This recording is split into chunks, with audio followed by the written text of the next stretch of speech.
Causas de fallas mecánicas de los compresores. Hola, mi nombre es Glenn Hannigan. Esta serie trata con las causas más comunes de fallas mecánicas en los compresores. Cuando se profundiza en este asunto, resalta un hecho muy importante. Los récords en la industria nos muestran claramente que los compresores de reemplazo fallan en un rango muchas veces más grande que los sistemas de compresores nuevos. Esto demuestra claramente el hecho de que existe un problema con el sistema en sí. El problema por el que se origina una falla en el compresor original probablemente va a originar que el reemplazo falle también. ¿Cómo puede decir si la falla es ocasionada por un problema de sistema? La respuesta está en el interior del compresor que ha fallado. Se debe abrir el compresor e inspeccionarlo para buscar varios indicios que le muestran el verdadero problema. Muchas fallas terminan con un motor quemado, desviando a los técnicos a pensar que el problema de raíz fue eléctrico. Pero no es así en todos los casos. La inspección interna va a mostrar que el problema comúnmente empieza en algún otro sitio y se va agravando hasta que causa la falla del motor. La culpa recae sobre el motor. El problema real persiste. Existen 5 causas de falla mecánica de un compresor: retorno de refrigerante líquido, arranques inundados, atascamiento, sobrecalentamiento y pérdida de aceite. Vamos a ver qué es retorno de refrigerante líquido. Vamos a revisar qué es, qué lo origina y qué podemos hacer para prevenir el problema. Veamos. El retorno de refrigerante líquido. El retorno de refrigerante líquido, comúnmente llamado como inundación únicamente, se ocasiona cuando durante el periodo de operación el refrigerante líquido fluye al interior del compresor a través de la línea de succión. Dependiendo de la construcción del compresor, este líquido refrigerante diluye el aceite en las paredes del cilindro o en el cárter y ocasiona desgaste, atascamiento o rotura en las partes en movimiento. En los compresores como este, enfriados por aire, el líquido puede fácilmente moverse al interior de los cilindros. El vapor succionado entra a través de la válvula de servicio de succión en el cuerpo del compresor en el extremo del cilindro. Pueden ser separadas pequeñas cantidades de refrigerante por una reducción en la velocidad en el pasaje vertical. Entra en el cárter a través de los barrenos de drenado de aceite y diluir el aceite en el cárter y en los cilindros. Pero la mayoría del líquido va a ser arrastrado por la velocidad del vapor a través de las lengüetas de succión al interior de los cilindros. Este líquido va a lavar el aceite de los pistones y de las paredes del cilindro durante la carrera de succión. Aún en caso de que la temperatura de compresión vaporice el líquido en la carrera de compresión, se va a presentar desgaste o escoriaciones de los pistones y las paredes del cilindro.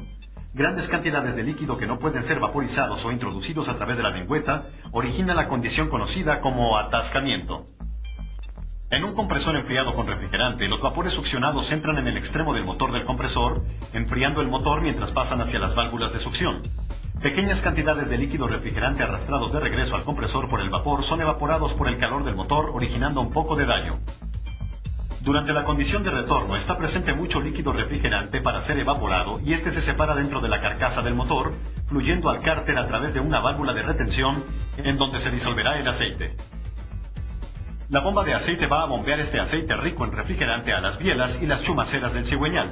El calor de la fricción va a evaporar el refrigerante del aceite y no va a haber suficiente volumen de aceite para alcanzar las bielas y las chumaceras más retiradas de la bomba de aceite.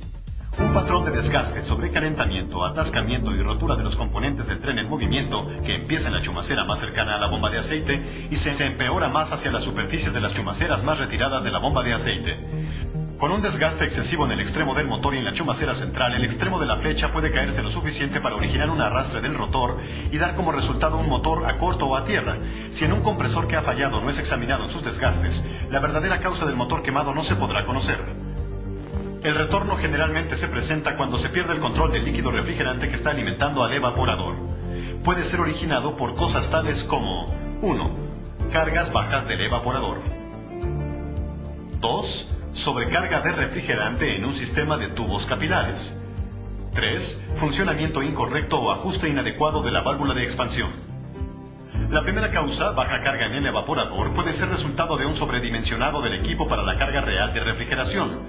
También puede estar originado cuando el evaporador no puede absorber el calor adecuadamente. La baja transferencia de calor frecuentemente se ocasiona externamente por una serie de problemas tales como exceso de suciedad o escarcha y hielo. El producto debe estar localizado para maximizar la circulación de aire y estar seguro de la localización adecuada a los ductos de alimentación y retorno que previenen la recirculación de aire, mantener limpios los filtros de aire, mantener abiertas las rejillas, serpentines y ductos de aire, verificar que las aspas del ventilador no tengan suciedad en exceso y asegurar la operación adecuada del motor. El aceite acumulado en el evaporador también nos lleva a una mala transferencia de calor. Una instalación adecuada donde se prevea el mantenimiento con una disposición de controles y un sistema de descongelamiento adecuados va a solucionar todos estos problemas. Si usted sabe que el evaporador está cargado correctamente, el siguiente punto a verificar es la operación correcta del dispositivo de control de líquido. Asegúrese que el sistema está cargado correctamente en los sistemas de tubos capilares. En las válvulas de expansión verifique 3 cosas. 1. Ajustes correctos de sobrecalentamiento. 2. Selección del tamaño adecuado. 3. Aplicación correcta.